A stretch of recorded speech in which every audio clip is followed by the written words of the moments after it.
So habang nag-iintay ng rambulan, quarterfinals pala ng FIBA Asia sa Miami Heat muna. Si Andrew Wiggins nilagay ng Miami dati sa trade block pero walang team ang gustong kumuha dahil ang gusto rin ng Miami na kapalit isang impact player at first rounder. Hindi lang basta first rounder kundi hindi lalagpas ng 2028. May mundo pa naman yan. After din ng 3-team trade ng Miami, Jazz at Clippers na napunta nga sa kanila si Norman Powell, nilagay ulit sa trade block si Wiggins at marami mga teams ang interesado. Ang team na nag-inquire na para kay Wiggins ay Milwaukee Bucks. Last time kasi kay Hero, ngayon naman dito kay Wiggins. Dahil may rumors na binigay si Sham na hindi pa talaga stick si Giannis sa Bucks. Kailangan pa kasi nilang mag-upgrade.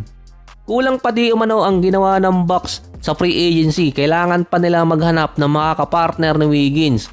Ang Bucks ang unang nag-inquire kay Wiggins sa Miami pero hindi ito yung first time na nag-inquire sila kay Wiggins para sa trade. Kahit pa meron siyang $28 to $30 million sa loob ng 2 taon, walang first rounder ang Bucks before 2028 kundi 2030 pataas na. Kahit pa meron silang mga first rounder, hindi naman sa kanila ang control na yon, nasa ibang team. Ang tanging player din na pwedeng isama ng Bucks sa trade si Kyle Kuzma dahil sa kanyang $22 million, konti na lang ang idadagdag, kasama doon si AJ Green. Na malamang tamaan din ang first tax apron ng Miami kung isasama sa trade. Ang pinakamadali doon, 3-team trade ulit. Maghahanap ng pangatlong team na makakasama sa trade para makuha si Wiggins at maiwasan din ng Miami na lumagpas ng tax pati na rin yung Milwaukee Bucks. Based din sa report, hindi interesado ang Miami kay Kuzma bilang kapalit dahil hindi naman nila magagamit at lalagpas nga sila sa first tax apron. Dati nag-agawan din ng shota itong si Kuzma at si Tyler Hero. Kaya mapili din ang Miami na gusto nila before 2028 dahil sa stipend rule. May protection kasi yung mga first rounder nila at hindi makakapag-trade basta-basta ang Miami until 2029. Dahil nga meron na silang mga ginawang transaction. In short, ayaw lang ng Miami na magamit yung pick nila mula 2026 until 2029 dahil kompleto pa sila nun. At ayaw din ng Miami na sobrang layo ng mga draft picks na maibibigay sa kanila. Gusto agad pakinabangan at yung makukuha nila merong replacement agad kay Wiggins.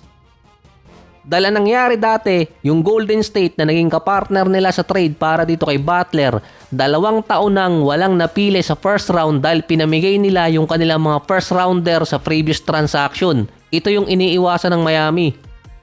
Pero duda lang din akong iti-trade to basta-basta ng Miami. Ang reason lang naman kasi kung bakit nasa trade block si Wiggins dahil sa contract extension ni Hero at contract extension niya.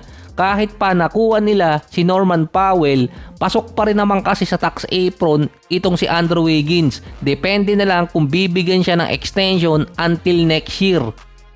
Kung nasa trade block si Wiggins, hindi interesado ang Miami na bigyan siya ng contract extension. Hindi rin kasi naaalis pa sa Miami ang kontrata ni Terry Rozier kahit pa non-guaranteed.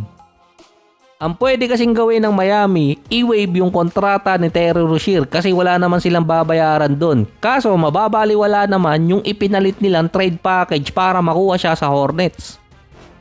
Si Bradley Beal naman inamin niyang gustong magkaroon ng championship na agad namang inalmahan yun ng ibang mga writer at mga fans na kung gusto niya palang mag-champion bakit sa Clippers siya pumunta na hindi naman sila contender ngayon at may rights naman si Beal na pumunta sa kahit anong contender na team pero inuna niya pa yung malaking kontrata kesa ibinibigay ng iba. So hindi Golden State yun, kundi yung Miami Heat at itong Milwaukee Bucks na alam naman niyang mas magagamit siya sa dalawang team na yon. Pero yung Miami, tinanggihan niya kasi dahil nga kay Norman Powell. Pero yung Milwaukee, naghahanap pa ng isang all-star player. Meron pa nga ako nabasang isang write-up doon na tingnan mo lang yung lineup ng Clippers, matatawa ka na. Dahil nga yung ibang players doon, 5 hanggang 7 taon na lang makakakuha na ng pensyon sa NBA. Hindi naman natin alam basta't andyan si King Kawhi. Kahit 3 taon nang sinasabi ni Gerardo na magcha-champion ng Clippers na hindi pa naman nangyayari, kahit pa mismo si Jerry West nung nabubuhay pa, sinabi niyang pinakamalas na team sa lahat ng nahawakan niya yung Clippers dahil yung mga player na i-injured. Hindi rin umubra yung dating lineup nitong Clippers na mayroong mga MVP. Pero kung contract-wise, best team talaga ang Clippers sa mga katulad ni Bradley Beal at para sa mga veteran player. Kasi yun ang sinabi dati ni Ben Simmons na nagbibigay sila ng second chances.